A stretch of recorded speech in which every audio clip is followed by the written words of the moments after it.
കഴിഞ്ഞ 2-3 ദിവസങ്ങൾക്ക് മുമ്പ് വയനാടായിരുന്നു ശക്തമായ മഴയെങ്കിൽ ഇന്നലെ കോട്ടയം, ഇടുക്കി, പത്തനംതിട്ട ജില്ലകളെയാണ് മഴ കയറിപ്പിടിച്ചിരിക്കുന്നത്.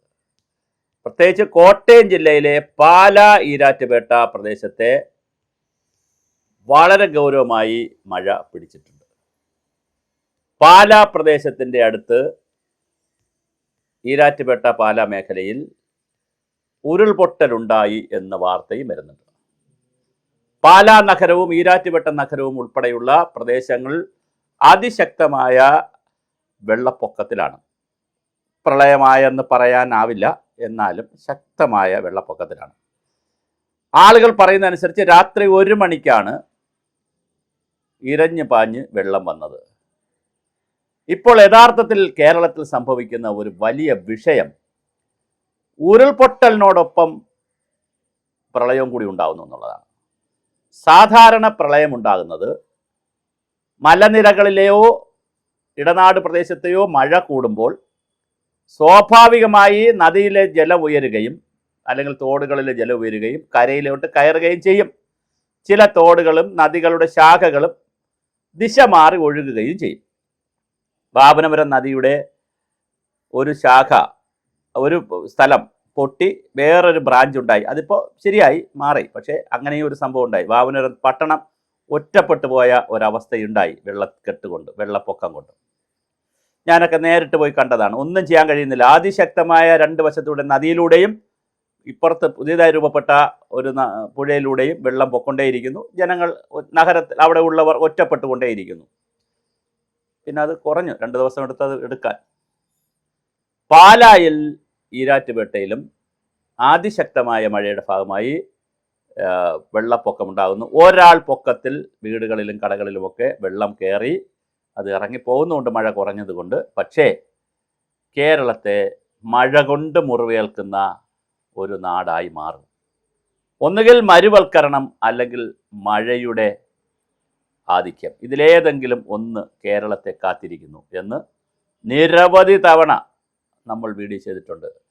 നിരവധി ചാനലുകളിൽ വീഡിയോ ചെയ്തിട്ടുണ്ട്.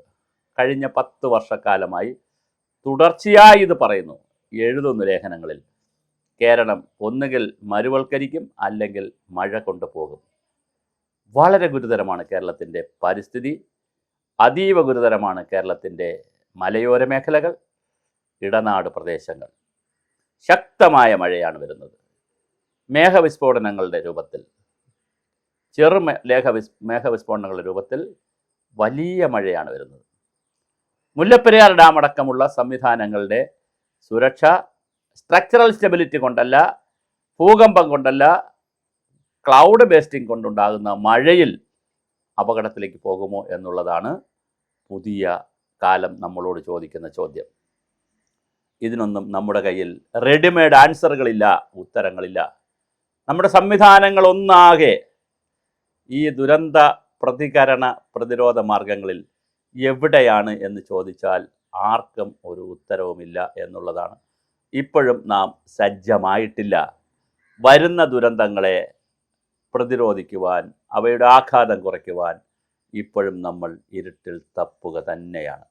അവധി പ്രഖ്യാപിച്ചത് കൊണ്ടോ മുൻകൂട്ടി കാര്യങ്ങൾ അനൗൺസ് ചെയ്തത് കൊണ്ടോ മാത്രം തീരുന്നതല്ല കേരളത്തിലെ ദുരന്ത പ്രതികരണ പ്രതിരോധ പ്രവർത്തനങ്ങളെന്ന് ആരാണ് പഠിപ്പിക്കുക, ആരെയാണ് പഠിപ്പിക്കുക എന്നുള്ളത് വലിയൊരു ചോദ്യമാണ്.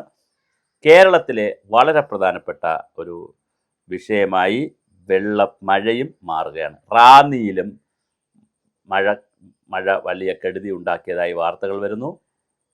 പിന്നെ അതുപോലെ തന്നെ പാലാ, ഈരാറ്റുപേട്ടയിൽ ശക്തമായ മഴയും മീനച്ചലാർ കരകവിഞ്ഞൊഴുകി പാലാ നഗരവും ഈരാറ്റുപേട്ടയുടെ പ്രദേശങ്ങളും ശക്തമായ വെള്ളത്തിനടിയിലാണ് എന്നാണ് വാർത്ത. പല കെട്ടിടങ്ങളിലെയും 1-ാം നില കംപ്ലീറ്റായി മുങ്ങിപ്പോയ വാർത്തകളും കേൾക്കുന്നു. അപ്പോൾ 1-ാം നില മുങ്ങിയെങ്കിൽ ആ വീടുകളിലെ എന്തൊക്കെ സാധനങ്ങളായിരിക്കും പോയിട്ടുണ്ടാവുക എന്ന് നമ്മൾ തിരിച്ചറിയണം. 2 നിലയുള്ള വീടാണെങ്കിൽ അവർക്ക് കയറി നിൽക്കാൻ പറ്റും, അല്ലെങ്കിൽ 2 നിലയില്ലാത്ത വീടാണെങ്കിൽ വലിയ പ്രതിസന്ധി സൃഷ്ടിക്കും. അപ്പോൾ ഇത് വലിയൊരു പ്രതിസന്ധിയാണ് കേരളത്തിൽ സൃഷ്ടിച്ചുകൊണ്ടിരിക്കുന്നത്. ഞാൻ വീണ്ടും പറയുന്നു, ആവർത്തിച്ച് പറയുന്നു, കേരളം ദുരന്ത പ്രതിരോധ പ്രതികരണ പ്രവർത്തനങ്ങളിൽ ഇപ്പോഴും ഇരുട്ടിൽ തപ്പുകയാണ്. കൃത്യമായി ഇരുട്ടിൽ തപ്പുകയാണ്. ഇത് ദുരന്തം കൊണ്ട് തന്നെ ഈ നാട് നശിക്കുമോ? പരശുരാമൻ മഴുവെറിഞ്ഞ് കടലിറങ്ങിപ്പോയി കരയുണ്ടായെന്ന കഥ പഠിക്കുന്ന മലയാളിക്ക് കടലെടുത്തു പോകുമോ? ഉരുൾപൊട്ടി ഇല്ലാതാകുമോ? മയിലിറങ്ങുന്ന നാട് വരൾച്ച കൊണ്ടില്ലാതാകുമോ? ചോദ്യം വളരെ സിമ്പിളാണ്, ഉത്തരം വളരെ സങ്കീർണമാണ്. ലളിതമായ ചോദ്യവും സങ്കീർണമായ ഉത്തരവുമാണ് നമ്മുടെ മുന്നിൽ നിൽക്കുന്നത്. ഉത്തരം ലളിതമല്ല. ഒന്ന്, മയിലിറങ്ങുന്ന നാട് മരുവൽക്കരിച്ചു പോകുമോ? വരൾച്ച കൊണ്ട് നമ്മൾ വരണ്ടു പോകുമോ ഈ നാട്? രണ്ട്, കടലെടുത്തു പോകുമോ കേരളത്തെ? മൂന്നാമത്തെ ചോദ്യമാണ്, മലയിടിഞ്ഞ് കേരളം നശിക്കുമോ ഉരുൾപൊട്ടലിലൂടെ, പ്രളയത്തിലൂടെ? മൂന്ന് ചോദ്യങ്ങളും ലളിതമായ ഒരു കൊച്ചുകുട്ടിയുടെ ചോദ്യമാണ്. പക്ഷേ അതിൻ്റെ ഉത്തരം വളരെ പ്രൊഫഷണലായിട്ടുള്ള ആളുകൾക്ക് പോലും നൽകാൻ കഴിയാത്ത അത്ര സങ്കീർണമാണ് പ്രശ്നം. അതുകൊണ്ട് തന്നെ ഇതിൽ ഒരു ഉത്തരം ഉണ്ടായേ കഴിയൂ, അല്ലെങ്കിൽ വലിയ വില മലയാളി കൊടുക്കണം. ആഗസ്റ്റ് 1 ഉള്ളൂ, ഇനിയും അങ്ങോട്ട് നിൽക്കുകയാണ്. ജൂണിലും ജൂലൈയിലും കിട്ടാതെ പോയ, ജൂണിൽ കിട്ടാത്ത 60%, ജൂലൈയിൽ കിട്ടാതെ പോയ 36% മഴ മേഘങ്ങൾ, നീരാവി ഇവിടെ കിടന്ന് കറങ്ങുന്നുണ്ട്. അത് ആഗസ്റ്റിൽ ഒന്നിച്ച് വന്നാൽ മറ്റൊരു 18 ആകുമോ നമ്മെ കാത്തിരിക്കുന്നത്? 2018 ആവർത്തിക്കുമോ? 1924 ആവർത്തിക്കുമോ എന്നൊന്നും നമുക്കിപ്പോൾ പറയാനാകില്ല. ഞാൻ പലവട്ടം ഇത് പറഞ്ഞതാണ്.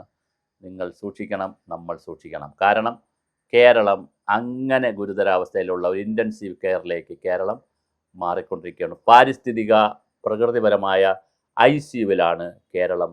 ആ ICUവിൽ കേവല ഓപ്പറേഷനുകൾ കൊണ്ടോ പാരസെറ്റമോൾ കൊണ്ടോ ഒന്നും പരിഹരിക്കാവുന്ന വിഷയമല്ല. വളരെ വലിയ തോതിലുള്ള ബഹുജന വിദ്യാഭ്യാസം കാലത്തിൻ്റെ അനിവാര്യതയാണ്. സാങ്കേതികതകളിൽ പറഞ്ഞ്, ഹൈറാർക്കികളിൽ പറഞ്ഞ്, നിലവിലുള്ള സിസ്റ്റത്തെ നമ്മൾ തൊടുന്നത് എങ്ങനെയെന്ന് ആലോചിച്ച്, സിസ്റ്റത്തിൻ്റെ കുഴപ്പങ്ങളെക്കുറിച്ച് ചിന്തിച്ച്, സിസ്റ്റത്തിൻ്റെ സാധ്യതകളെ പ്രയോജനപ്പെടുത്താതിരിക്കുമ്പോൾ നൽകേണ്ടി വരുന്നത് വലിയ വിലയാണ്, ഒരുപാട് ജീവനുകളെയാണ്.